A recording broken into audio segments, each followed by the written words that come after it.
Come with me.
You're listening to the Alchemical Tech Revolution, and I am your host, Wayne McRoy. Good evening, everyone. Tonight, we're going to discuss the invisible power dynamic of the hidden hand. I've been working for many years at trying to find proofs of something that I've suspected for a very long time. And I think I finally found that tonight. So we're going to go over that, and, we'll see what I'm talking about as we progress here. I found an old book. It's not even really a book. It's more of a booklet. It's only like 17 pages long or something like that. It's a small treatise. It's called The Pith and Marrow of the Closing and Coming Century and Related Position of Freemasonry and Jesuitry. Okay, this was written in 1899 by an author that goes only as Ramses.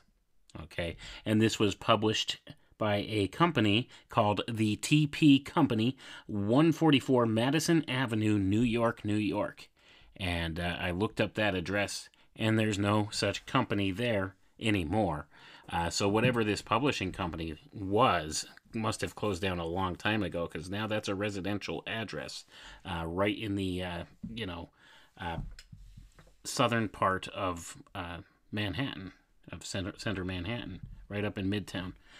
So anyway, I'm not too sure as to what happened with this publishing company, but it seems to have disappeared. And this book is actually scanned from a the University of California, I believe, library. It's a digital copy. It was digitally scanned in University of California. So this book, the original print date on it is 1899. So when it's speaking of the closing and coming century, well, it's speaking of the closing of the 1800s into the opening of the 1900s. So the 19th into the 20th centuries. And what it talks about in here will be pretty stunning for anybody who's had their suspicions, like myself, about certain things within the structure of those people in charge of this world. That there is indeed a power dynamic that is going on between two different factions, opposing factions, within the upper levels of the control structure. And I found some verification of that in this very book. And we're going to read a couple things, and we'll find a couple stunning admissions there, and we'll also learn a couple of important concepts here. So anyway, I think let's get right into the reading, and I'll probably skip around a little bit because it's a lot of dry, boring reading that talks about some events that were happening right at that time in 1899 when it was written, that don't really have much relevance today, but we'll see how many of the things discussed here in this little booklet are very relevant today. So this booklet is called The Pith and Marrow of the Closing and Coming Century and Related Position of Freemasonry and Jesuitry. Accustomed to measuring eternity by the tick of the watch, the fact escapes notice that the time period measurements of weeks, months, years, and centuries are not accidents, not senseless arbitrary divisions of time, but that they are the results of and in harmony with universal law, which fact becomes more and more one-pointed as our range of consciousness expands. It is evident, even to a careless observer, that all persons, things, and events are related and interdependent. Those who carefully follow and correlate series of events covering long periods find remarkable relationships and results. And I'm going to pause right there, folks. Is that not true? Everything is interrelated, and especially when it comes to these quote-unquote conspiracy-type topics, there's no accidents or coincidence, okay? That's just what the conclusion I've come to with this. So you see, when you start to really dig into a lot of these things, the historical aspect of things, you find connections there that you might not be aware of on the surface level narrative of what's going on with things. But I find that to be a true statement, and that's one of the many things that are written in this short little volume here that are kind of revealing. And this is written, I'm assuming, by somebody very high within the auspices of the Freemasonic organization. because of the things that were written here and because of the title that they went by. They went by the title Ramses. That's the only identification that's given of the author here. Okay. So anyway, let's go ahead and we'll continue reading here. It is evident, even to a careless observer. We read that part. Excuse me. Let's skip down here. Sorry. The merchant, as the year draws near its close, interrupts or disturbs the ordinary progress of his business to settle old matters and to close his books, preparatory to entering the new year and its unknown, broadening possibilities with a clear understanding of his resources and abilities. Likewise, on the broader fields of community, national, race, and world life are found corresponding and related cyclic disturbances, adjustments, progression or retrogression, depending upon the balance showing on the credit side of right action or on the debit side of wrongdoing. Truth, expressed in commercial terms, is best understood today. And I'm going to pause there. And what the author is doing here is comparing this to bookkeeping, okay? Right action would be on the right side or the credit side, and then wrongdoing would be on the debit side, see, of the ledger. It's talking about accounting here, the ledger, and it's talking about truths and different philosophical ideas here. So it's talking about the balance between right and wrong and how in certain cycles of time or periods of time, we see certain things happen and how the pendulum shifts back and forth and how this dynamic works. Okay, so that's what he's talking about here. Let's read on. Glance over the world's history by centuries, and near the close of each will be found the culmination of a more or less widespread and important series of events, all related in that they have a common trend and purpose.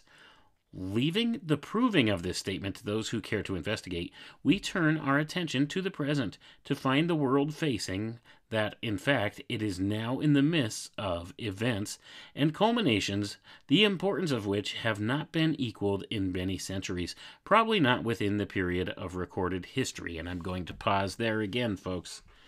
He's talking about these long cycles of time and how these things happen according to the Hermetic philosophies, okay? How these cycles of time, that people within the power structure here understand the cycles, how these cycles of time work, and that there's certain things that happen at certain points and how they use tools such as the sky clock to either predict or manipulate the outcomes of different things. That's what he's referring to here. Okay, so he's looking at long scale periods of time and being able to show, hey, you see all these events that happened in this past century? They're all connected and working towards a common goal. And this is how the elite power structure in this world today operate. They play the long game, and they take incremental steps over many, many years to shift things in the direction they want, and they always bring about their plan. They use 50 and 100-year plans in doing a lot of things. And that is exactly one of the things that this little treatise here is pointing out. Okay, so let's read on here. If this statement appears extreme, a comparative examination of present signs and ruling conditions points to its early demonstration. Individual life and conditions constitute the basis and ruling factor in community, national, and world life. If the individual units are contented and happy, the world is at peace. If unsettled and disturbed, then commerce is in a chaotic state, nations are suspicious and stand prepared to fly at each other's throats. And I'm going to pause there. Doesn't that ring true, that statement? So we could see how we shift back and forth between these different cycles, these cycles of what would be peace and happiness and, contentment, well-being, prosperity, and also to this suspicious, chaotic state within the realms of commerce as well. That's mostly what he's talking about here. But let's go ahead and read on. Looking backward, we find periods of disturbance frequently involving nations, even changing the political conditions and map of a continent, as in Napoleon's time. But today, the whole world is in a condition of unrest, and uncertainty, which, perceptibly affecting every human condition and mind, focalizes and emphasizes itself in every organized body, in nations, religious organizations, industrial, commercial, and financial trusts, and labor unions. None are exempt. All stand, the world over, as classified, separate, more or less compact and antagonistic units, anxiously expectant of the impending unknown, ready to act, or already engaged offensively or defensively in what they in the main consider self-preservation. And I'm going to pause there, and I know I'm making a lot of pauses here, folks, but there's some important ideas wound up in this, and don't we see ourselves in a similar state today? And he was talking about, this was going into the 20th century, the end of the 19th going into the 20th century. These things were, in the forefront of his mind. Now, could you imagine the extent to which these things have accelerated since the 20th century, going into the new millennia here now? How these cycles of time, they make a difference. There are different factors within the natural world that influence these cycles of time, and they're not arbitrary. Okay, there's a reason that these numbers were put on these different things, and the times that we're in are important, and the way that things have ramped up, especially within the past year and a half, and since the turn of the century, actually, the turn of the millennium, with the events that happened in 2001. That was a catalyzing event that really changed the face of the world, didn't it? And we see the same thing going on today to a different extent. But anyway, he's pointing out that this was also the case the turn of the last century, that these things happen in a cyclical way, and this is to be expected, and that the power structure understands that some of these changes are coming and they're inevitable, and they will try their best to work with the tools that they understand how to use to change things and shift things into what they want. And herein is where the problem with that lies. At the topmost levels of the power structure are different factions with different agendas, and they work against each other, and they always struggle back and forth for control over the main part of control of this world. Okay, and that's a thing that I've suspected for a long time, and the groups that I suspected involved in this are named out in this document as we get down further. But let's read on. But is the general mustering of forces in reality for the purpose of emphasizing and perpetuating the reign of selfishness, separateness, intolerance, and craft?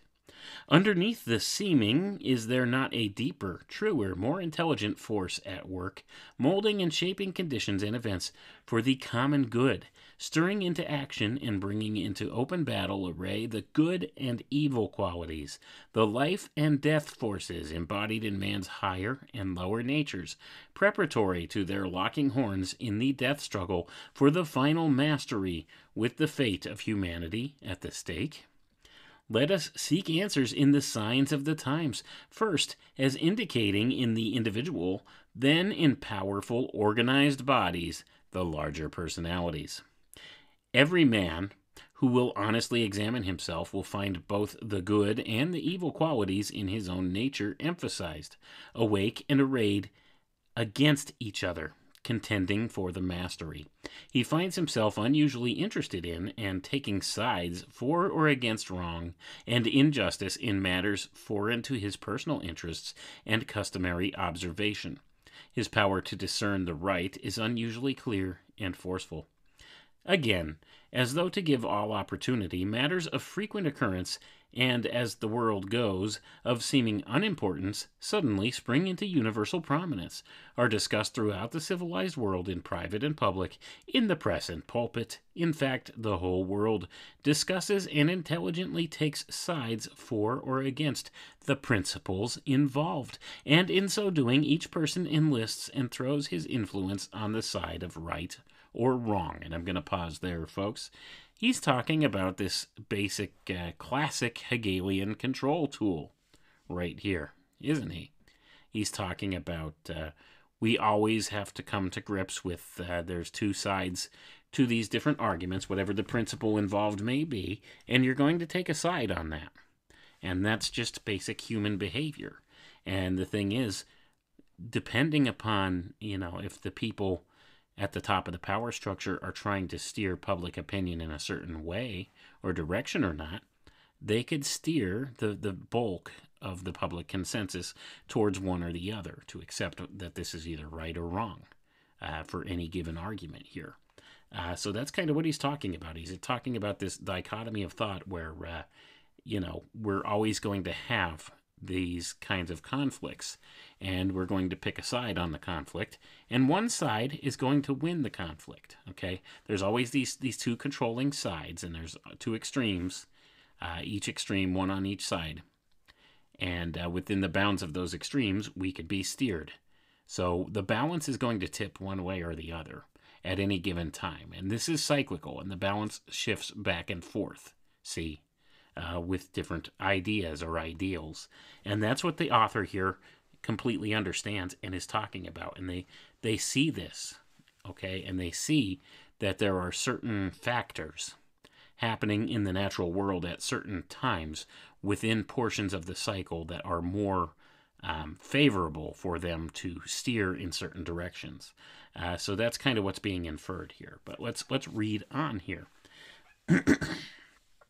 The world has so divided and arrayed itself over the case of Captain Dreyfus, that brave man who, in his apparently hopeless but superb battle for the principles of justice and liberty, fought against a corrupt combination, a senseless and corrupt court, an apathetic people, and in so doing suffered many martyrdoms. And I'm going to pause there, folks. I guess this was an important case going on at the time. In 1899, this Captain Dreyfus, I guess he was fighting some kind of a battle here, and we'll learn more about that as we read on, because they do reference this Captain Dreyfus several times here within this treatise. But this was not the complete nor the main result following this case. Such an exhibition of brutal inhumanity, palpable and hideous injustice, based on and sustained by the grossest falsehood, perjury, vile calumny, and attempted murder, all in the name of justice, has irretrievably disgraced a great country, appalled all honest men, and notified the world that justice was foully murdered and can no longer be found in her courts. It did more than this. It brought into the blazing light and scrutiny of an aroused worldwide public the hidden, subtle, and evil organized force which stands charged with and is responsible for that crime, and it will never again be able to conceal its intolerance, bigotry, and persecution, its work of mental thraldom and spiritual death, under cover of piety and care for the spiritual welfare of humanity as God's vicegerent. The time has come when courts of justice, failing circumstances and conditions as relentless witness for the higher law, will compel justice and irretrievably expose and ruin the hiding culprits, be they individuals, secular, or religious organizations. At last, the spiritual eye of humanity is opened, the eye which sees the truth standing emphasized and more clearly revealed by calumny, denial, or apparently friendly criticism and condemnation, with a but insinuating impartiality or claimed disinterestedness in matters which are known to and deeply interest every intelligent human being. And I'm going to pause there, folks. Apparently, this Dreyfus case, there was justice. There was an injustice being served here. And as we read a little further, I haven't explored this Dreyfus case, but just based upon what we're reading here, apparently at the time, there were people incensed about the outcome of this case. And within the outcome of this case was revealed that there must be some power structure within the court system or the political system that had an agenda outside of simply upholding law or administering justice. And you could see how the author here has a very negative outlook of this this influencing body within the court systems here. Let's read on and see if we can muster some more meaning out of this, okay? So, the great law, intelligence, or God, name it as you like, has taken the martyrdom of this brave but obscure man, one of a persecuted people who, in just return, control the world's idol, and elevated him as a symbol of great principle, which this world of men have championed or antagonized by the mental attitude they have taken towards the Dreyfus case. The same principle was the basis thinly veiled behind our conflict with Spain. In that war, identically the same forces of light and darkness were contending for mastery. The American people, in entering upon the war, purely for the cause of humanity, the first instance in recorded history, were impelled by the same law which used Dreyfus.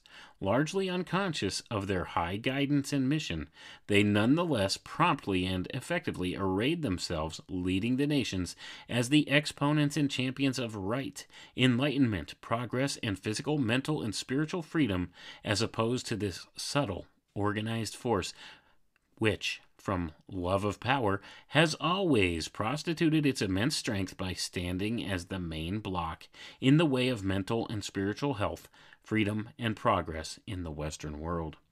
We were not combating Spain as a nation or people, but as the ancient champion of this most intelligent but selfishly directed force, which was harbored as the dominating power in her individual, national, material, and spiritual life. Spain finally obtained the natural and legitimate fruitage of her work of oppression, tyranny, and destruction in national decay, humiliation, and defeat. Like Dreyfus, this naturally noble people suffered when, as an outer covering, they were rent asunder, that the real destroying force should be exposed as a warning to other men and nations. Here it is pertinent to inquire if we as a people or as a government have learned or even discovered this vital lesson of our own unfinished war. When we find this same ill-guiding force virtually and practically in control of our affairs and army in the Philippines, else our returning warriors and all other then official reports are unintelligent and wholly false, then the reason becomes apparent for the constant contact with our government and the seemingly disinterested counsels of eminent exponents of the power which persecuted Dreyfus, destroyed Spain, and is now seeking to perpetuate itself in control of the Philippines. And I'm going to pause here, folks. Okay, apparently, speaking of the things going on in this day, what the author is asserting here is there was a malevolent force within the American government system, okay, which was controlling many of these things, and apparently, you know, this author was very much opposed to this force, and being as how just taken by the context of what's written here, and as we get further along, you'll see, this was a high-ranking Mason who wrote this. So he's looking at an opposing faction within the power structure, and he sees them as being evil, all right, and being the reason for many of these unjust wars and these many things. And as just a little hint here as to who it is, and we'll get there, and many of you are probably putting the connections together already. Spain. Spain is where a certain Mr. Saint Ignatius Loyola was from. All right. It was also the country wherein the first advent of what we would refer to nowadays as the quote-unquote Illuminati had been traced to.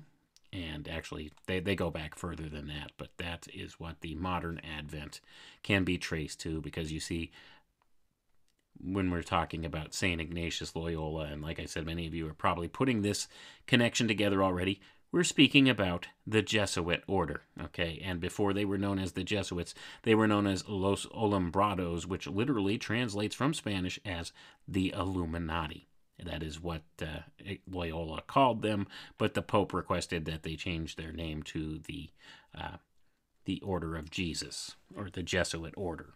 So, as to sound a little bit more churchy, okay? And it has nothing to do with the actual Catholic religion. I should say it has nothing to do. It has very little to do with the actual Catholic religion, but it's actually a vehicle for these secret society groups that they use as part of the control structure. And we'll see as we get along here. All right. I'm going to read down here a little bit further.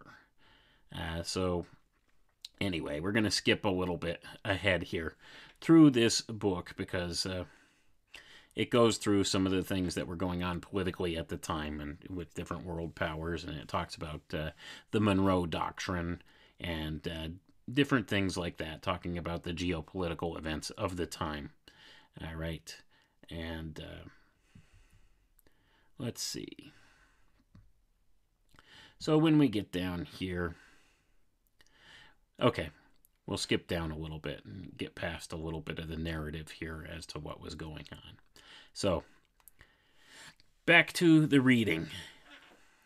A gigantic figure has loomed above the horizon of the 19th century, one humane foot placed on the Antilles, guarding the waters which command the approaches to the great American Continental Canal, which must be built. The other, unconsciously held impending in the world's atmosphere, while harking to humanity's cry, unexpectedly planted on the threshold of Asia's unexplored storehouse of material, mental, and spiritual wealth.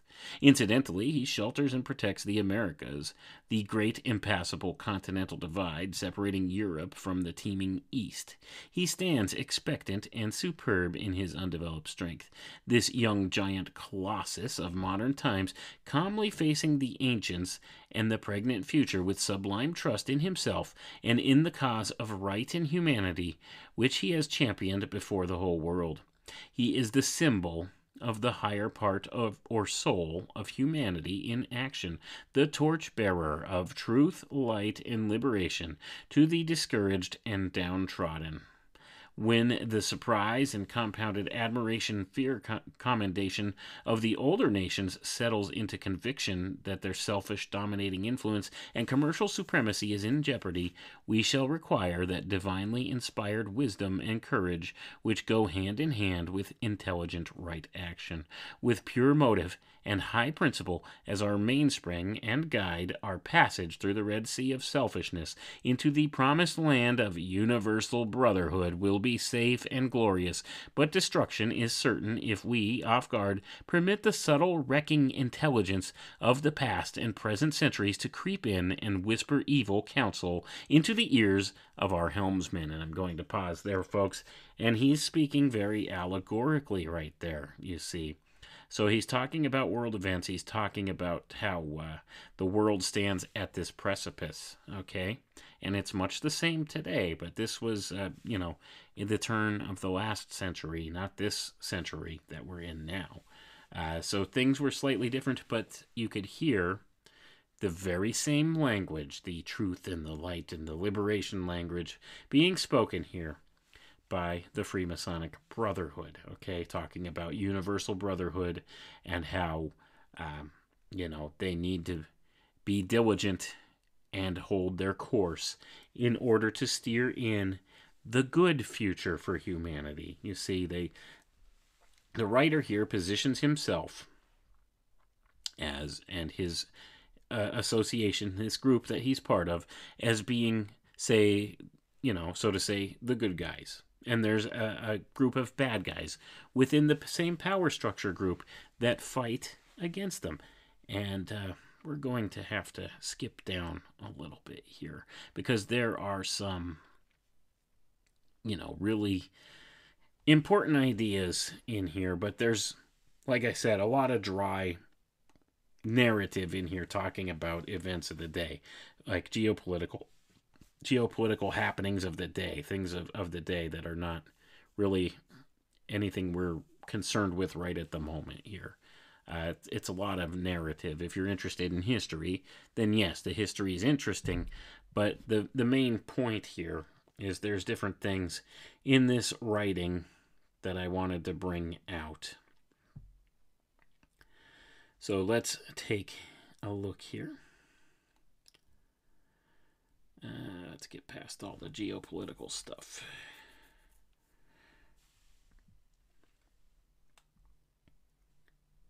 All right. Sorry for the delay, folks. In face of these patent facts and the disturbed, jealous, and prepared condition of the nations, can we longer safely or economically indulge in the egotistical dream of our fancied ability to instantly do what at best requires years to accomplish? Shall we as a people permit any power among ourselves or on earth to even delay this work? And he's speaking of the great work, folks. The danger from trusts is more important, imminent, and threatening in the direction of their unlimited legislative purchasing power than from any material increase in cost of living or lack of profit or loss by investors in their multi-watered stocks. At this crucial period, when the retarded evolutionary progress of humanity can spring forward, carrying it into its long-lost heritage of spiritual consciousness and divine knowledge, every intelligently honest man must satisfy himself regarding his own standing ground. In that safe position, he will use his God-given perceiving and thinking faculties to himself, analyze, judge, and accept or reject old and new beliefs, ideas, presentations, and men as he deems best. Thus, growing mentally and spiritually strong, he will discover error and falsehood, discern and follow truth, and become its efficient and courageous agent in dispelling ignorance and opposing intolerance, bigotry, and selfishness. And I'm going to pause right there, folks. Once again, he goes from speaking about the geopolitical happenings of the day, of the commerce, of the period, explaining that the things going on are retarding the evolutionary progress of humanity, and that now at the turn of this new century that was happening then, we could springboard forward. Okay, that this was their time to act, their time to take the reins of power. This was a shift in the power dynamic. Now, something similar has happened in this past turn of the century now, or turn of the millennium. The reins of power have shifted back to this other group, you see. And these two groups have opposing viewpoints on things, but they all work towards the same ultimate goal. They just go about things in a slightly different way. And that's kind of what's being alluded to here. And when we read on, and we'll get to a part here where you'll begin to see what it is exactly I'm talking about. I know it sounds kind of convoluted at the moment, but when we get there, you'll understand immediately what's going on. But we do need to, cover some of these ideas, because you could see the philosophy of the Freemasons being touted here, and it's also pretty much the same philosophy that the opposing side, the Jesuit forces, have as well. And I've had this inkling for a long time that there's been this power struggle at the top tiers of the power chain here, the power pyramid, but I never had any solid proof until I came across this. And, a couple other things I'd read suggested that that was the case. Things by John Robeson in the late 1700s wrote about the infiltration of the Freemasonic Lodge by the Illuminati. Well, we'll see as we get a little further down this treatise here that this confirms that the Freemasonic Order at its highest levels has been infiltrated by what they would consider this other power dynamic, this other power group, the Jesuit Order. So they've been infiltrated. Okay, they're all the same at the topmost levels. The thing is, though, it appears that the author of this treatise doesn't realize the extent to which the Freemasonic Lodge was actually infiltrated by this other group, and how the doctrines are the same doctrines handed down. It's an illusion, folks, to maintain control. All right, it's the same thing within the secret society groups. This one thinks that one's bad, and they work against each other, but In all actuality, they're working together because at the topmost levels of each of the orders, it's the same people steering the agendas. They're controlling both sides of the argument. You see how brilliant and, shady that the whole thing is? But anyway, let's go ahead and we'll skip down here a little bit. All right, I think we should read this part. It says, men once aroused to a realization of the divine common sense will comprehend and enforce the self-evident truth that intelligence must and will rule by devious methods if forced by ignorance to indirection, but honestly and for the good of all when direct and responsible. And I'm going to pause there, folks. There it is. Okay, and this is where both of these power groups align in their thinking, okay? Even though it's a split in the dynamic of who's in charge. This one goes about it one way, this one goes about it another, but they're both okay with whatever methods work. The ends always justify the means. Okay, that's their whole point of view. The ends always justify the means, and that's exactly what he's pointing out here. It says that the self-evident truth that intelligence must and will rule. Okay, so they think they're smarter. They think they know more. They think they're the ruling class. Okay, that's the bottom line. Intelligence must and will rule. And it says, by devious methods if forced by ignorance to indirection, but honestly and for the good of all when direct and responsible. So it depends on, how they're being accepted by the public, okay? That's what this is talking about. The contingent here is if the if the public accepts the quote-unquote the intelligent people that are ruling, then they could work for the good of all and be direct and responsible and be honest about it. But if they're getting blowback, well, then they will do whatever it takes, more devious methods, to do what they want. Okay, let's read on. This is in the nature of things. It cannot be overcome, nor long subverted, except at the expense of true progress and civilization.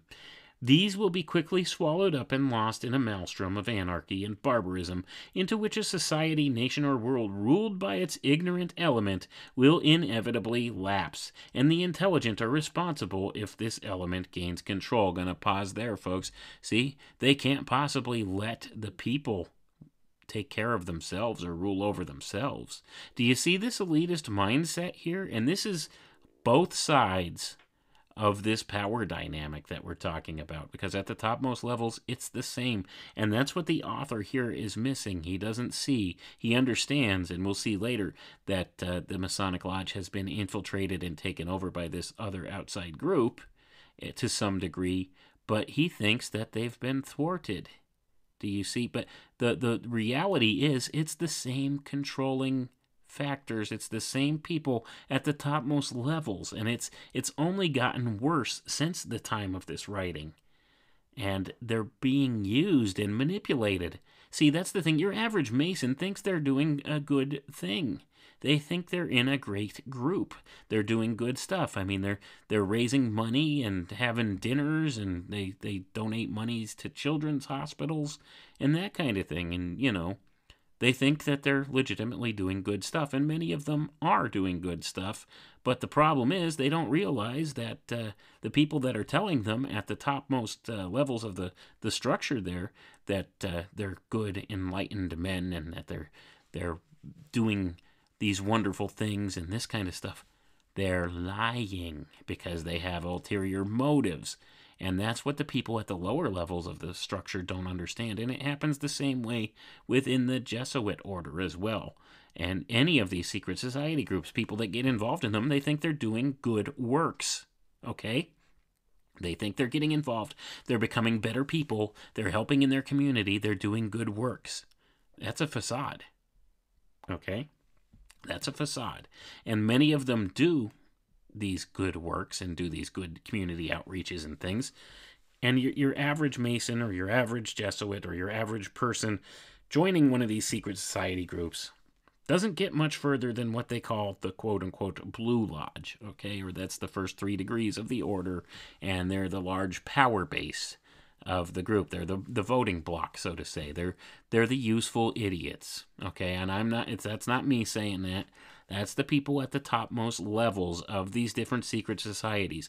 They're useful idiots, these people that are members of these lodges and fraternities. And they go out and they do the bidding of whatever the Grand Master says at the topmost levels of the structure there. See, and they have no idea that, this guy may be doing something shady. They have no idea, and they follow along. And, they're peer pressured into doing the same things as their lodge brothers. And they took blood oaths to stay, in unison with the lodge on everything. So, if they like, having that prestige of being a member of this group, and, you could get a square deal down at the local car dealership and join the country club and all of this stuff, and, you think you're doing good stuff, well, why would you want to, buck the system, so to say? You vote with the group, and you do what the group wants. See? And that's wherein that this whole compartmentalization factor comes in, because at the highest most levels, guess what? You're being played, but they don't realize it. See? And it's the same thing with the author of this little treatise here. Anyway, let's continue reading. Where did I leave off here? All right, they had just said if the ignorant element gets control, that, it'll eventually lapse, and that it's the intelligent people's place to make sure that the ignorant elements don't, get control of a society. So let's read on. They have permitted, or perhaps temporizingly encouraged, the cry of ignorance, equality, when all nature, especially men, proves it's utterly false and impossible. Gonna pause there. Equality. See what they're pointing out here? Under the term of equality, they allow ignorance, okay, to manifest. Because it says, when all nature, especially man, proves it utterly false and impossible. And they're talking about equality. It's utterly impossible. Yes, there could be equity and, that kind of thing, but equality, that's the whole thing. That it doesn't work. It's pointing out here this whole equality idea. This is the whole bent of socialism or communism. Equality. Everybody has equal, each according to his need and each according to his ability. But when you have people with different abilities and different needs, that doesn't add up, does it? Equality doesn't work. It never works. And that's what he's pointing out here. Anyway, let's continue on. I don't want to get too hung up on that idea. Are there 2 blades of grass or 2 men in the world just alike and equal in every respect? Well, the answer would be no, right? But let's lead on. Equality is a fatal fallacy instituted and sustained by ignorance, charlatanism, political irresponsibility, and corruption. And I'm going to stop right there. If you don't take anything else away from this tonight, remember that when the politicians are out there touting equality, it's a fatal fallacy instituted and sustained by ignorance, charlatanism, political irresponsibility, and corruption. So when the government is out there, well, we're going to pass such and such a bill or law for the sake of equality, equal rights, equal this, equal that. This group deserves the equal rights, equality. It's fraudulent, folks. That's what this is pointing out. And it's telling you this is a sign that your political structure is corrupt. Okay? Let's read on. Intelligence declares and maintains fraternity and community of interest in degree, that all would find comfort and happiness in working for the common good. In fact, that these proper desires and ambitions can be realized in no other way. That a paternal form of government has in the past and must again satisfy these good citizenship desires and ambitions, that if America and the balance of the world intends to save itself, we must arouse and stimulate individual thinking and intelligence to guide and control material and spiritual life, else it will be dominated by antagonistic and destructive forces and men. And I'm going to pause there, folks. So once again, this is talking about what they call a paternal form of government.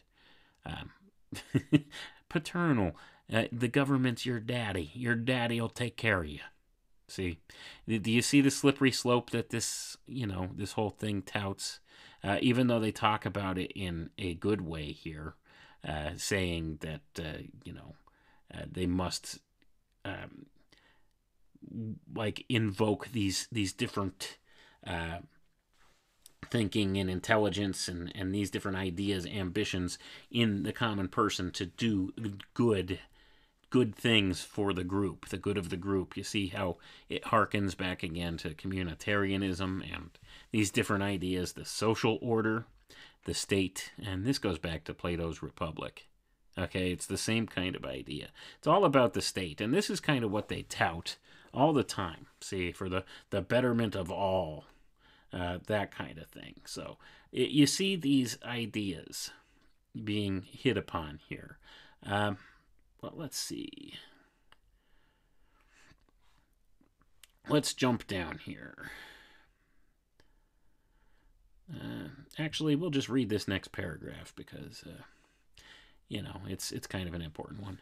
Then, if we find ourselves, our commerce and industries in the control or combinations of or trusts which dominate the government, or our political and religious interests threatened, we shall be sufficiently intelligent and common-sensed as a people to examine and understand the reverse side of our national seal, and possibly recognize that the ancient God-sent constitution of a rapidly evolving nation must be correspondingly developed, or it will for a time hamper national growth, and then become inoperative and a menace to public safety, even in its inability to protect its worshippers or permit their government to protect itself against secular or religious combinations.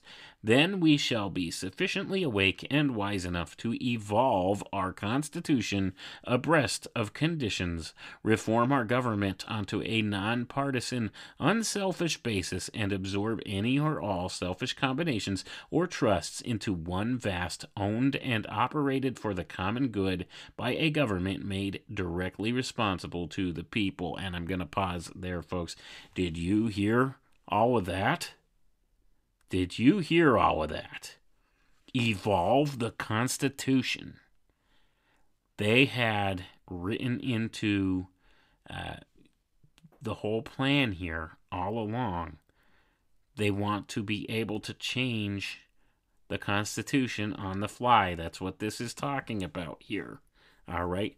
Our United States Constitution was based primarily on these quote-unquote Freemasonic ideas or ideals, right? But he's saying here that it needs to evolve. All right? That the Constitution, it was good for what we needed it for, but as conditions change, it needs to evolve. That is a fouled kind of statement right there. That's a fallacy, isn't it?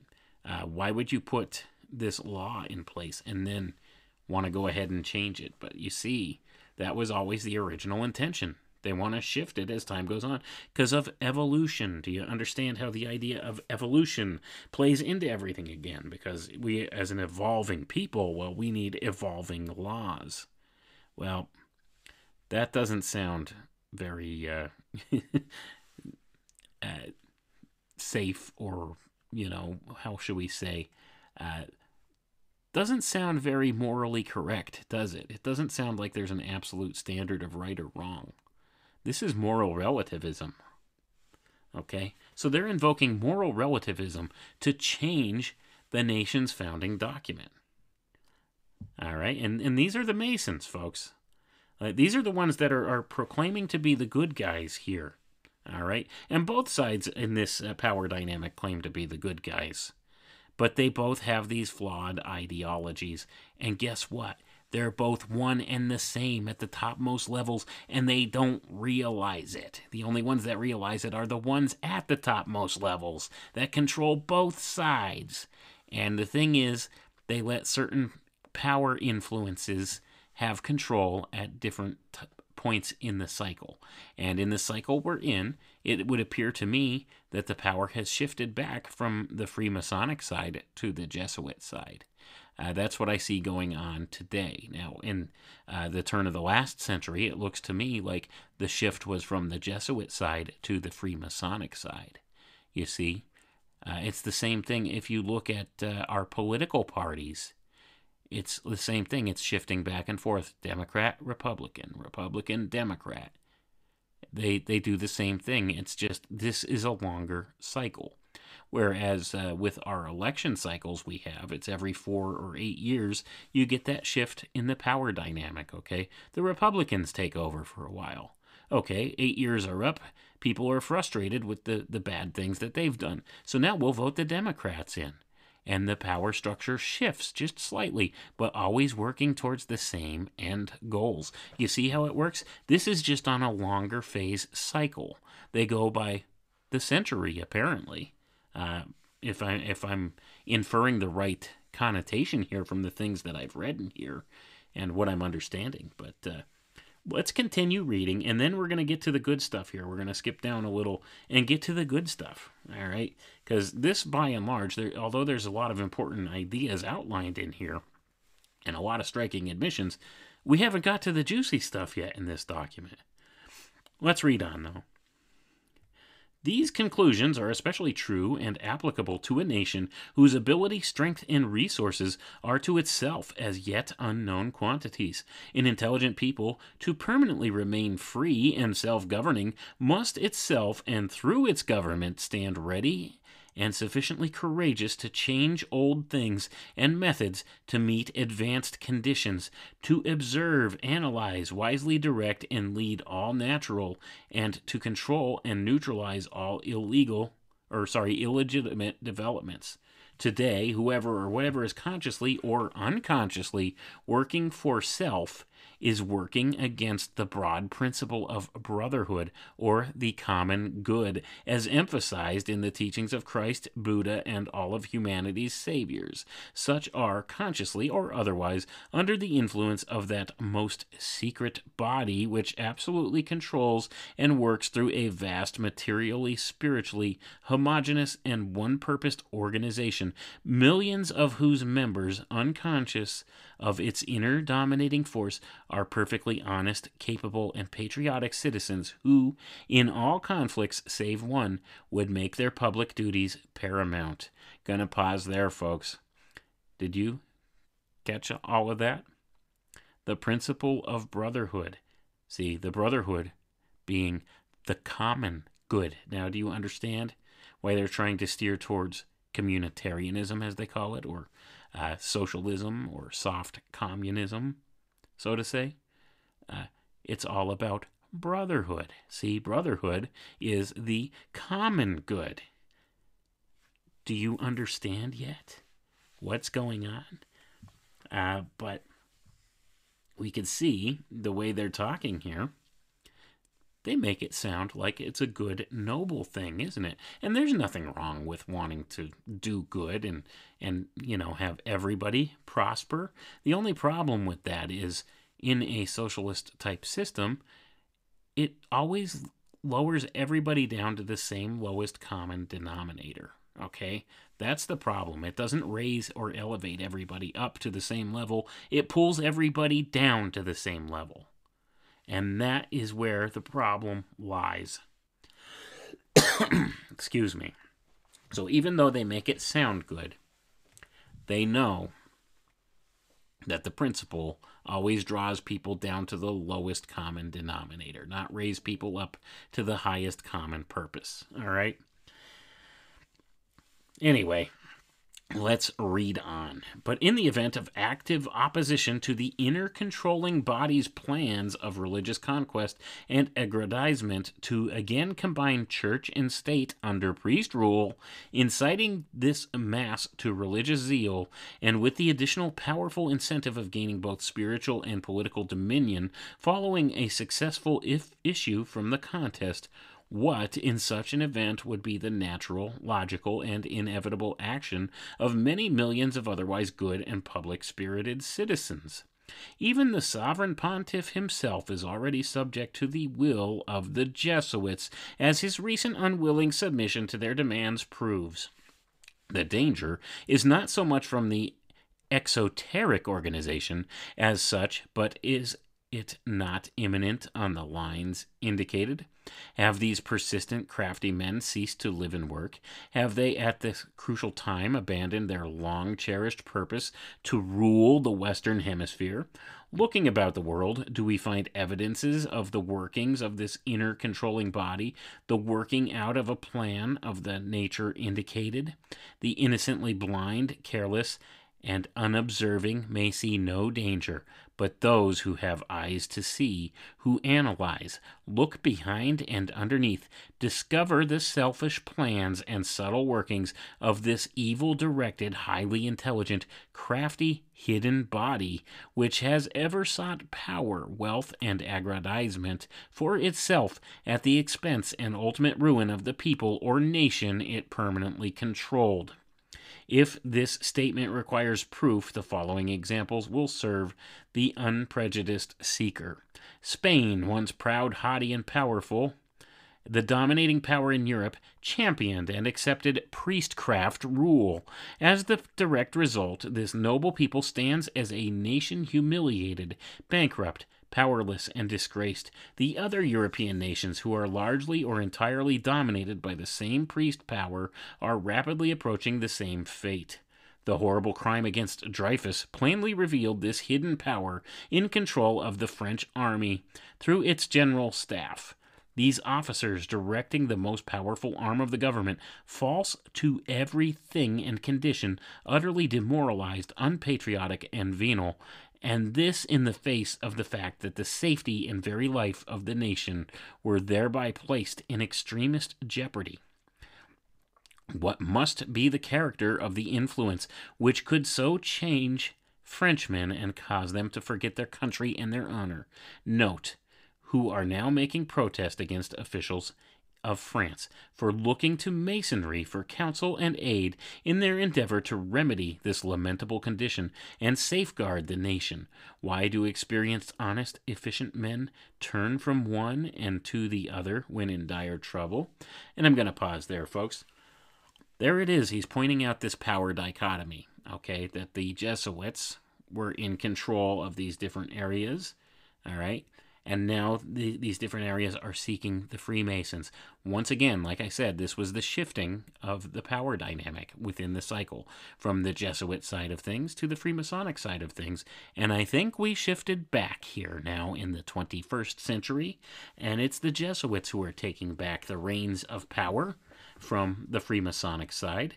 And a couple important ideas, excuse me, in that previous section that we just read.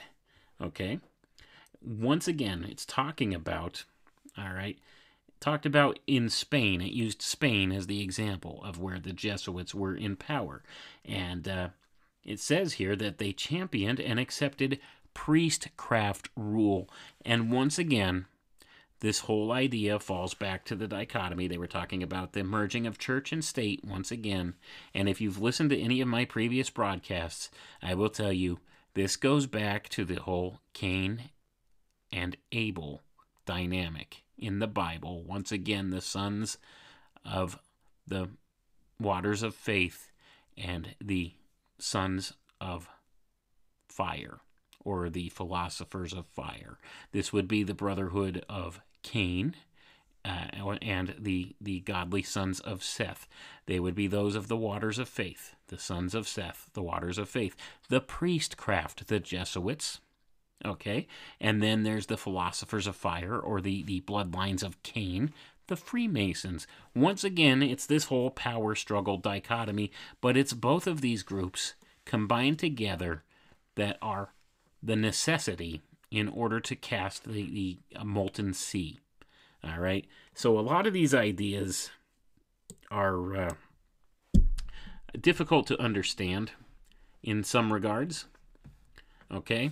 But when you actually take the time and go back and do a lot of the research and the digging into these old stories and things like the concept of casting the molten sea when you're combining the fire and the water principles together, which was the story back in the Temple of Solomon when that was being built by allegedly this Hiram Abiff character.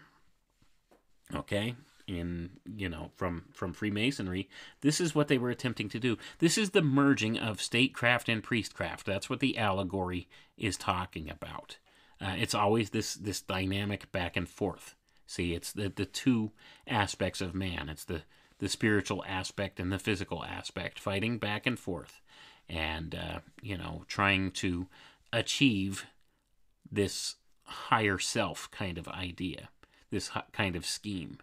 And there's always this dichotomy in the power structure. So we're always swinging back and forth. All right? And this is kind of an allegorical way to look at it. But this is exactly the dynamic that's being talked about here. It's the same thing going on at the highest levels of the power structure, just to a different type of a degree, so to say. And to different ends to the means. All right, so let's put it that way. Anyway, let's skip down a little bit here now, because next it starts talking about Cuba, insurrection in Cuba, and other different things in the geopolitical conflicts of the day. So it gets a little bit, if you're not really a history buff, it's not a lot that you'll really want to read too much into, because it does get a little bit boring. But let's get down to the bottom here. What influence is being exerted upon our government? Is it blind, or is it looking ahead with self-interested vision? Are we as a people blind, or only careless and criminally innocent and trusting? But why question and seek proof when the object and purpose is openly avowed and enforced whenever and wherever possible, as the following examples show? One of our eminent and able American bishops in recent speeches delivered in Europe plainly stated that, quote, the day is not far distant when England and the United States will be under Catholic control, end quote. And I'm going to pause there. Catholic control meaning the Jesuits, folks. So once again, he's talking about there's this possibility that the Jesuit order will take back over at some point in England and America. All right, that's what's being expressed here. That's the underlying current that's being expressed here by the author here. Let's see, what else?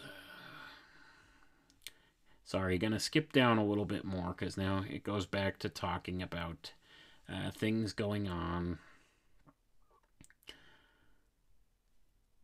Why this emphasizing of Catholic over Protestant patriots who at least fought and suffered equally? What is the underneath force which is already separating and classifying American citizenship through religious preferment? Have we as a people already been separated on this powerful and subtle line by those whose personal and church ambitions would be thus served? And that's a legit question, isn't it, folks? There's always been this dynamic in play here, okay? And it's the same thing with the political side of things. Let's read on, though.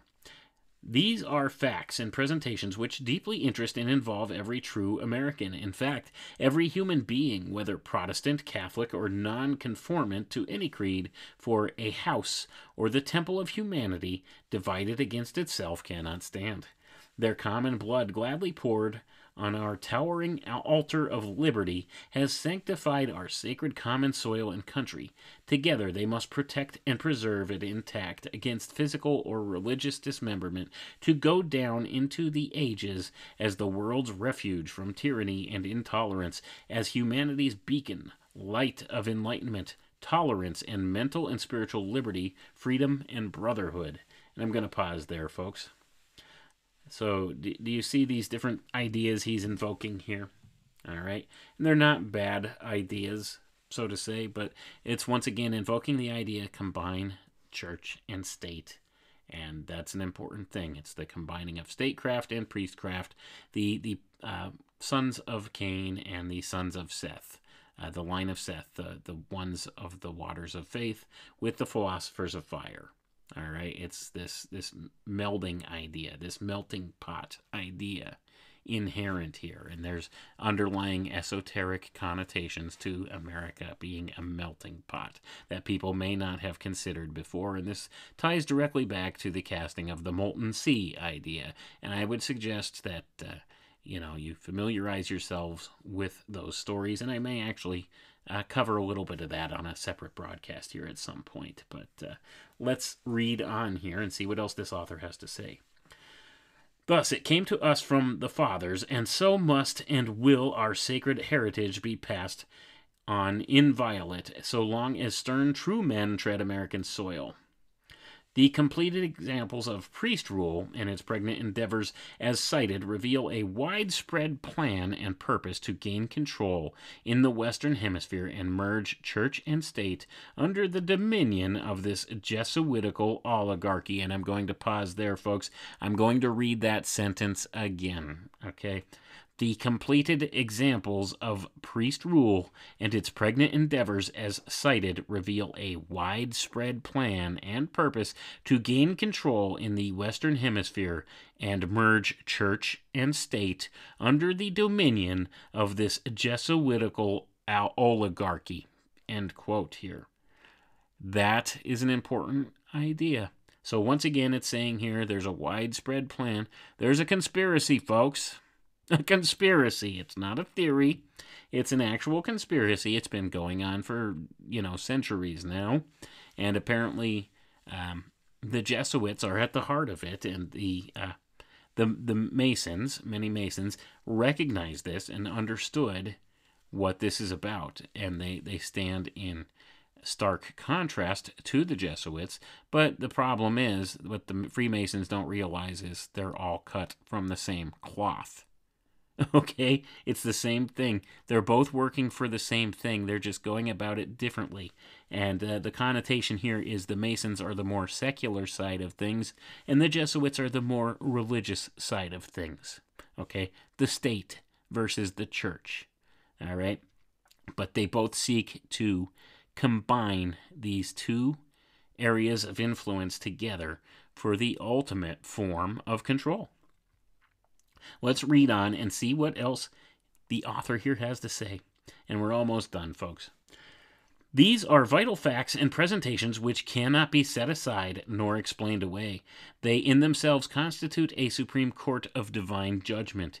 In view of what its past accomplishments have been and its present Herculean preparatory efforts, these examples should serve as God's warning and command to all intelligent lovers of progress, liberty, and humanity, regardless of differences in creeds or races, to rally in defense of the highest interests of our common humanity against the insidious, hidden, and open aggressions of this focalized force of evil in the Western world, now mustered on the visible and invisible planes of action to perpetuate and expand its mental and spiritual thraldom of man.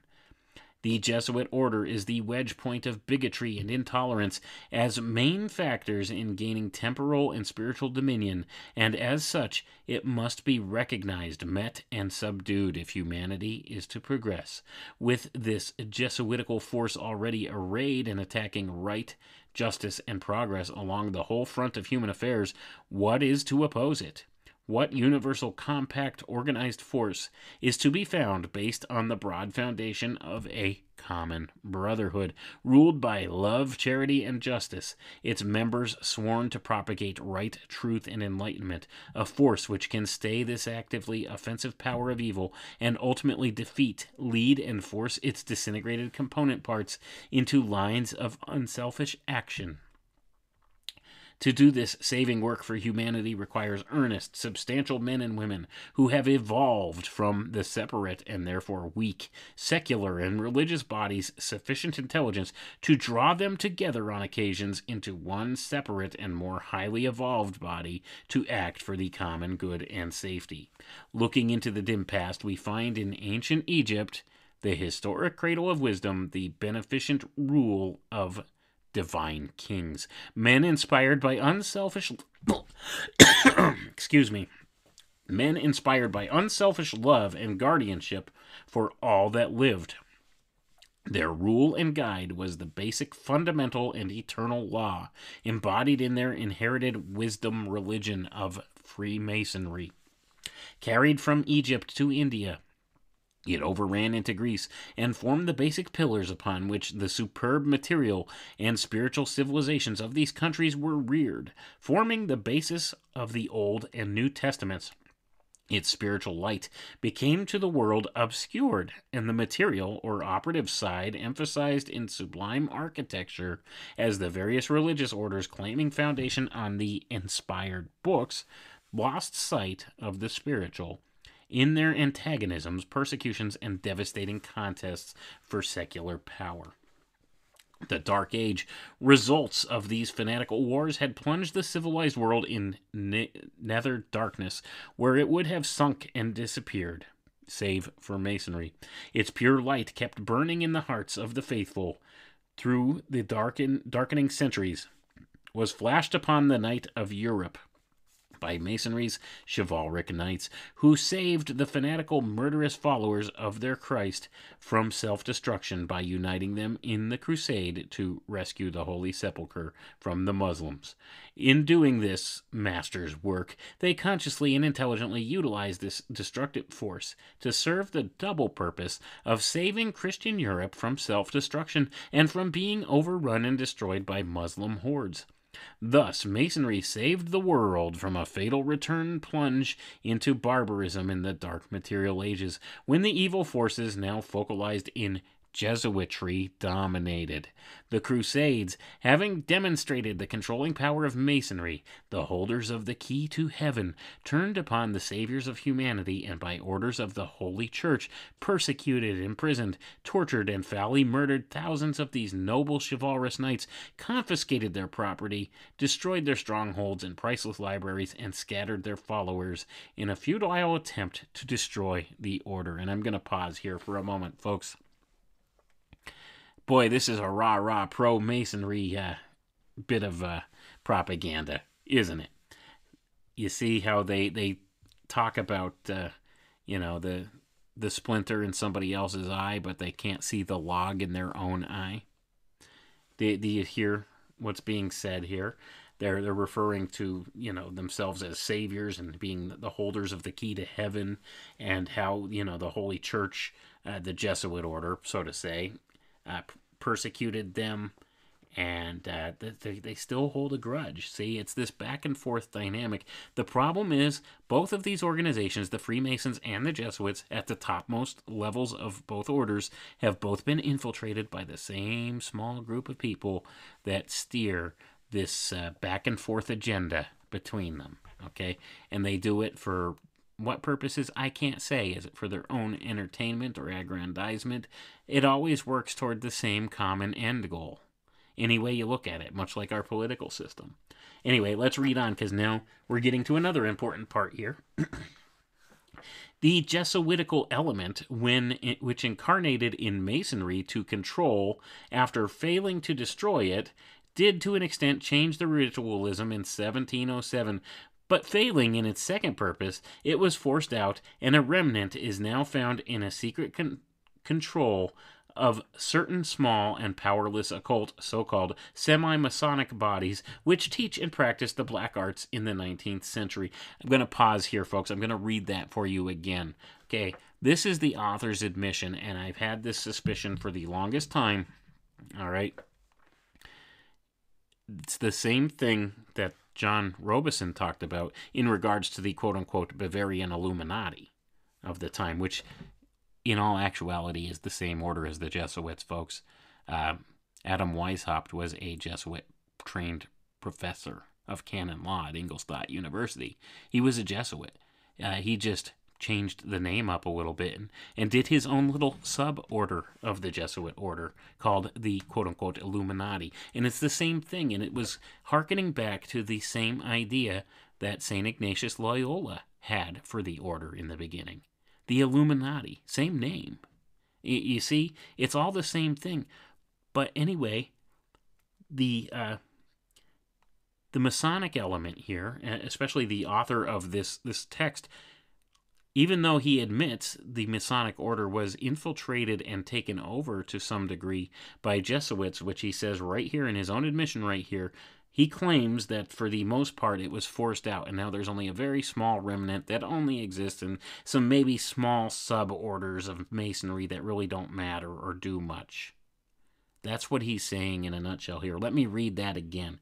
Quote, "The Jesuitical element, which incarnated in Masonry to control, after failing to destroy it, did to an extent change the ritualism in 1707, but failing in its second purpose, it was forced out, and a remnant is now found in secret control of certain small and powerless occult, so-called semi-Masonic bodies, which teach and practice the black arts in this 19th century." End quote. There it is. So, here's the bottom line, folks. The Jesuits, they control all the different secret society groups. That's who it is who's at the topmost levels of all these secret society groups. I see this as, irrefutable proof, right here, irrefutable proof that the Jesuits are the quote-unquote Illuminati, and that they control all of these different secret societies at the topmost levels. The Jesuits have infiltrated Freemasonry. This is, notated by John Robeson in his book Proofs of a Conspiracy, written, I believe, in 1797 or 1798, where he had noticed Illuminati infiltration into the Freemasonic order. And also, it's noted right here in this booklet, written by this author known only as Ramses, which has to be a title. So he has to be a very highly degreed Mason and possibly a Rosicrucian. Okay, and you can hold degrees in different brotherhoods or fraternities this way, and they all meet together because at the topmost levels, it's all the same thing. And I tell you this over and over. And right here is the admission: the Jesuits infiltrated it at the highest, most levels and tried to take it over, but he claims, the author here claims, that they failed, but that they still exist in small pockets in semi-Masonic bodies, see, that teach the black magic rituals. Here's the bottom line, though, all right? There's evidence today that this group, these Jesuits, are at the highest, most levels of all these different orders, and that they're the ones steering things, all right? So that's the bottom line here. I think this is a very important point to touch on, because I've said it before in numerous times, numerous ways. At the topmost levels of all these secret society groups is the same small group of individuals controlling things on both sides, and they create this, this invisible power dynamic within these operational secret societies. Okay, this would be the invisible power dynamic of the hidden hand, so to say. Because all these different secret society groups, they all recognize the same signs, symbols, archetypes, all these different things that they use. It's all the same stuff. They all recognize it. They all could read it to one degree or another. They all have a basic understanding of it. And it's because it's all the same group, folks. It's all the same thing. It's all the same teachings. All of it. Through all of it. And it's all dominated at the top by the Jesuit order. Okay? Bottom line. Anyway, shall we read on a little bit further here and then wrap it up? It says, "But for what purpose do a few sentinel spies of this old enemy of Masonry conceal themselves in its inner body and heart today? Are Masons also blind and asleep?" And I would interject, folks, yes, by and large, most Masons are blind and asleep. They don't understand who it is that they serve or what they serve. And it's the same thing with the Jesuits. Most of the people that are in these organizations in the lower levels don't have a friggin' clue what goes on at the topmost levels. They don't understand that they're part of the problem, that they've become the enlisted, useful idiots of these secret society groups who promulgate their power. And, that's the bottom line here. So Anyway, let me read down and see if there's anything else we need to cover.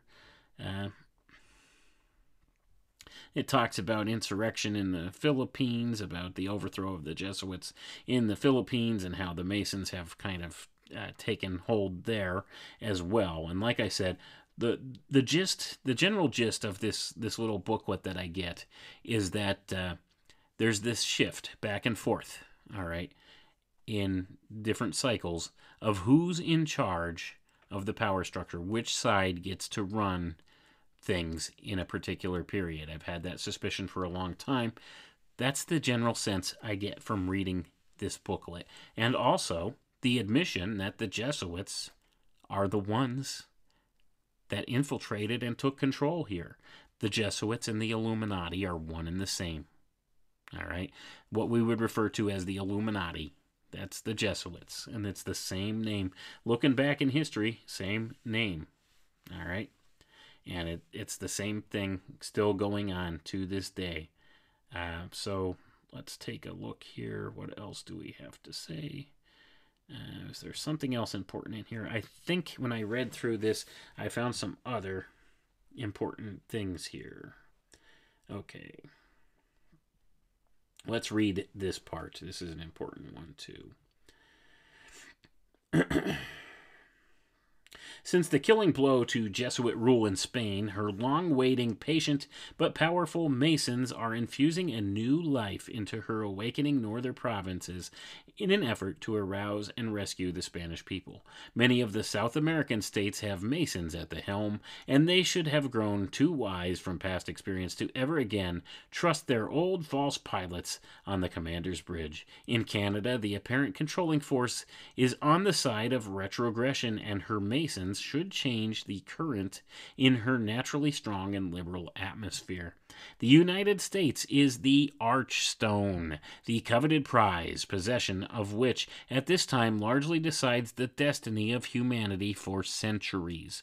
Proof of this is at hand on every side in the advanced leading and unique position we have taken among the nations within the past 18 months in defense of needy brothers in our evident destiny if we do right, but stronger proof than any other one thing is the thoroughly awake condition and extreme effort now being put forth to secure Catholic control. And I'm going to pause there. He's talking about how the Jesuits were trying to maintain control in the United States, but the Masons, by and large, had the upper hand. Okay. Under these vital conditions, how do we find American Masons placed by the law of succession as joint heirs to Masonry's past noble deeds and glory in the service of humanity? They should be and are, numerically and otherwise, if they will awake, the controlling factor in the executive and legislative departments of our government, but apparently unconscious of the mighty meaning of this time and its events, unobservant of the advanced positions already taken and held against the Jesuits by detached and unsupported bodies of Masons, preparatory to the coming universal conflict, unconscious of the vital position they themselves occupy in relation to the times, conditions, and events, ignorant, forgetful, or careless of the divine mission of Masonry, the leading part it has well acted in the past spiritual material history of the world, of the commanding position it holds today along the whole front, the half unconscious, impatient waiting of the better element in humanity for right and trusty leadership, that it may spring to the defense of right and truth, failing to recognize or even observe these plainly presented things, conditions, compelling opportunities, and sacred duties, our official Masons act as ordinary men, without concentrated purpose, and even allow themselves to be influenced and guided by the generals of Masonry's fully aroused, alert, concentrated, and ready foe. The same is true of the Masonic order as a whole, notwithstanding the forceful thought-suggesting fact that everywhere throughout the whole world, among all nations, races, and people, civilized or so-called savage, formal Masonry is active beyond precedent, even rampant, among the best and most intelligent classes. So, let's read on here. And the author says here, O God, my God, arouse the widow's son to intelligent, concentrated action against the forces of evil now epitomized in Jesuitry, the ancient foe of Masonry and the common enemy of the best in humanity.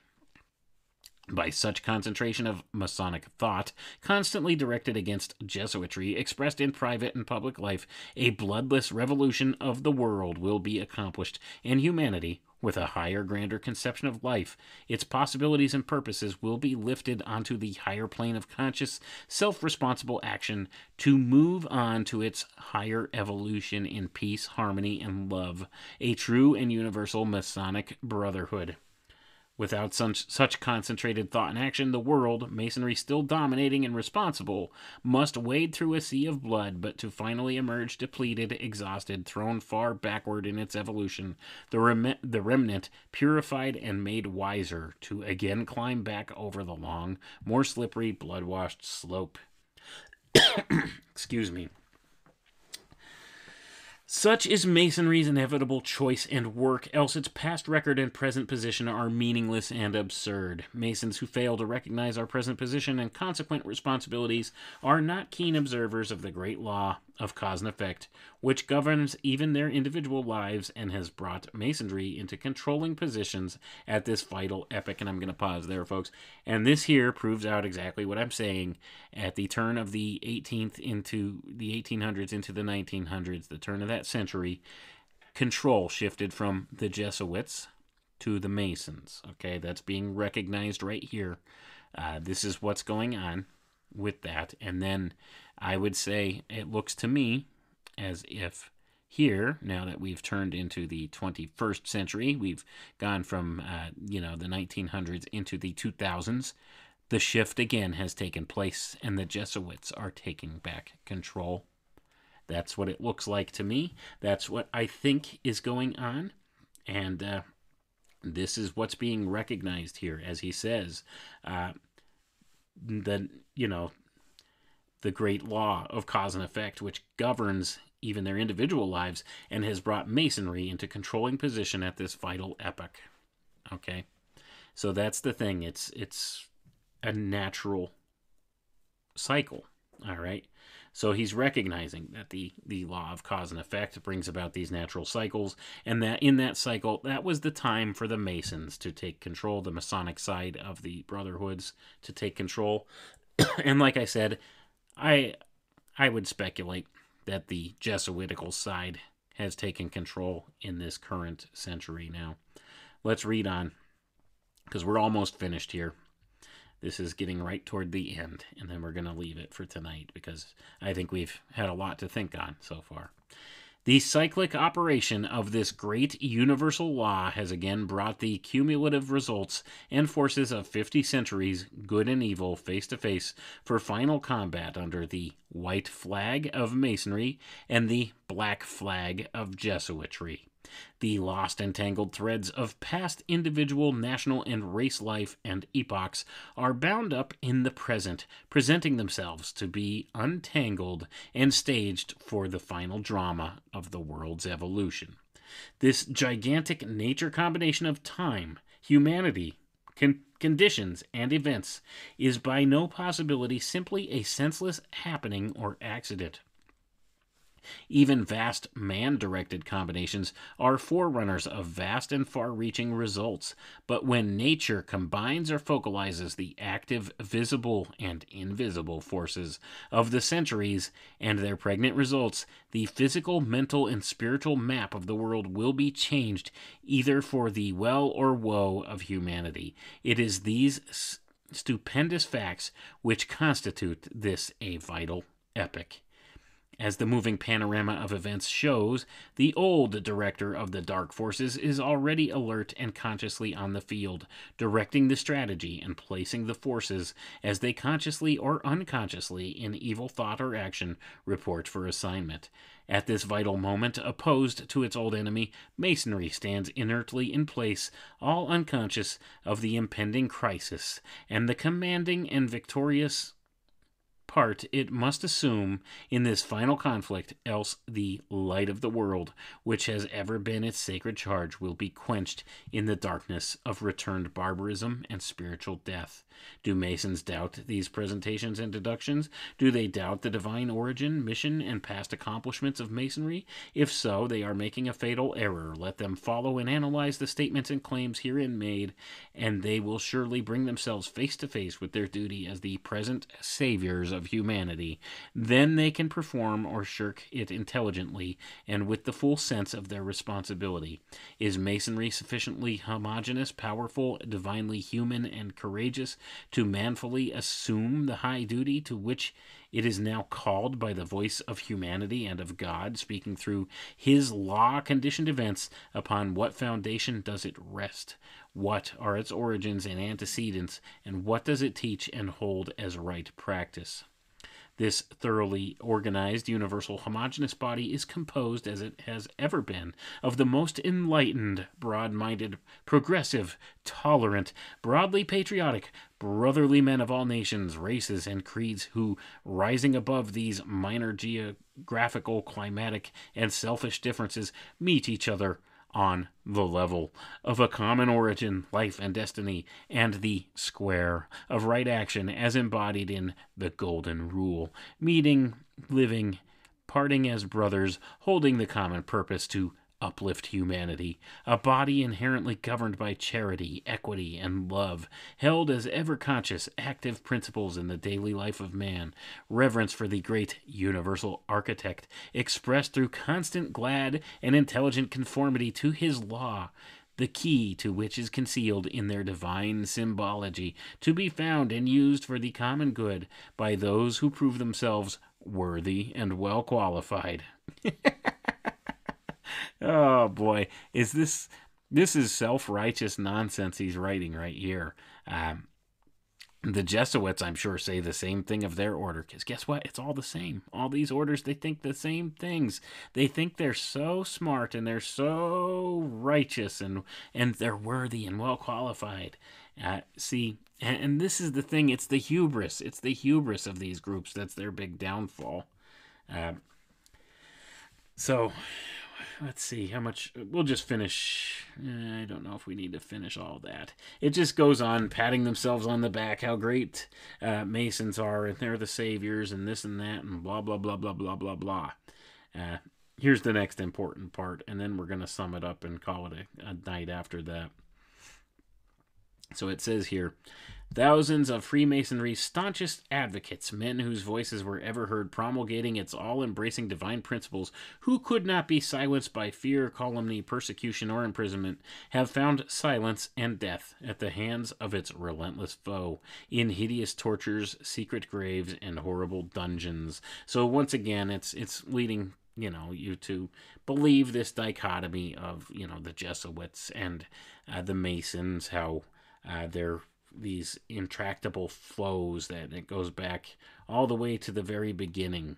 See, once again, it's hearkening upon this idea of this conflict between the sons of Cain and the sons of Seth. See, it's the same thing throughout all of this. And it's all fraudulent, folks. It's all a put-up.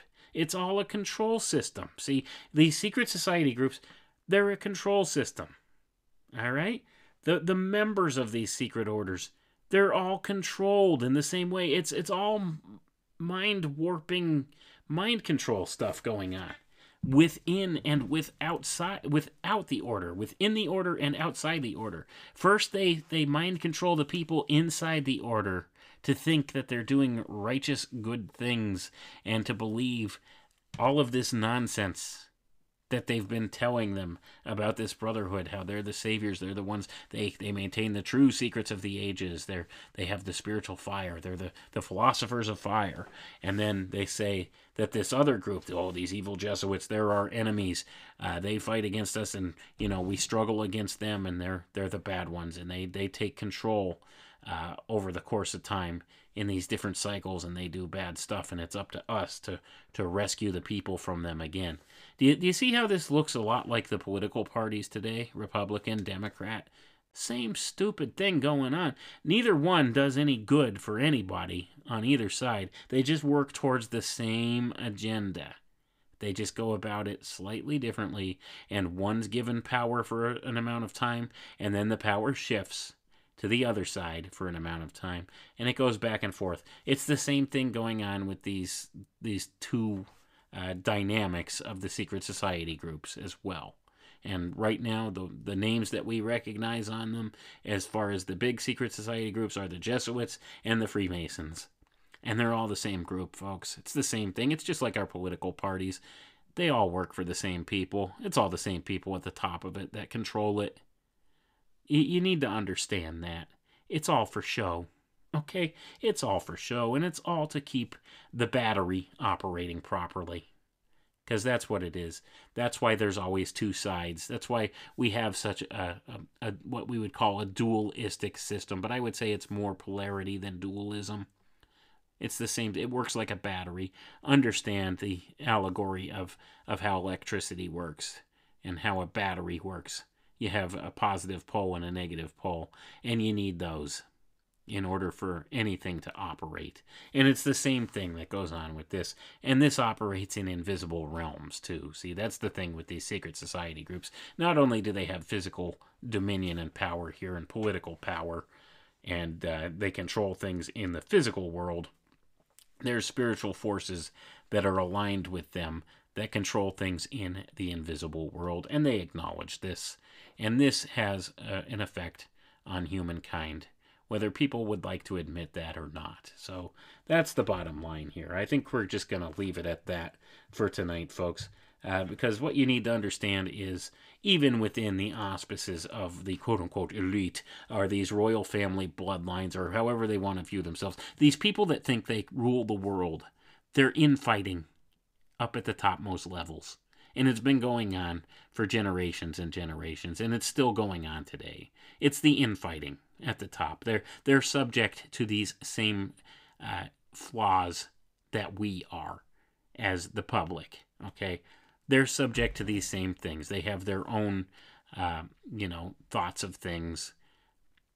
They're controlled just as much as we are, if not more so. They don't have the ultimate freedom that everybody yearns for. These people are more controlled than you and I, and they don't even see it. And they're controlled by strong spiritual influences that influence them in negative ways. See, and that's wherein the problem lies, because they're controlled by things they don't understand, but they claim to understand. All right? And that's where we're at. And they have this power dynamic at the topmost levels of the power structure, because it's a necessity to have the dynamic. Look at the term dynamic. It would indicate there has to be two poles. Okay? And that's exactly what goes on with these secret society groups that dominate the world stage. What we would call the quote-unquote Illuminati. That would be the whole battery put together. The Freemason side and the Jesuit side. Okay? The negative pole, the positive pole. Together, combined, they create the battery that keeps this thing going. All right? So that's basically the conclusion we could draw here. And I hope you followed me all this time, folks. And thanks for listening. And we are going to explore different avenues of thought like this. But you see how it always all ties back to these same couple of archetypal ideas that are inherent in the book of Genesis. And I can't emphasize enough the importance of understanding the Bible and the stories of the Bible, because they are so pivotal to the things that go on in this world and having a better understanding of this world. Because if you don't even, understand the basic concept of, the Cain and Abel story and how Abel was replaced by Seth, and then you had this dichotomy between Cain and Seth, their bloodlines, you're hard-pressed to understand what's going on in this world, how the power dynamic in this world works for real. And that's a sad thing, and we need a better understanding of these things. So I would urge you, go pick up your Bible and read back through the Bible stories, especially like in the book of Genesis, because these things are foundational to how our society works and how the power structure controls things in our society and how they harken back to these archetypes all the time as a dynamic for control. Anyway, folks, that's all I'm going to have to say here for tonight. We'll catch you next time. Thanks for listening. Have a good night.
Introducing the new home for free speech, Free World FM, the alternative to the alternative.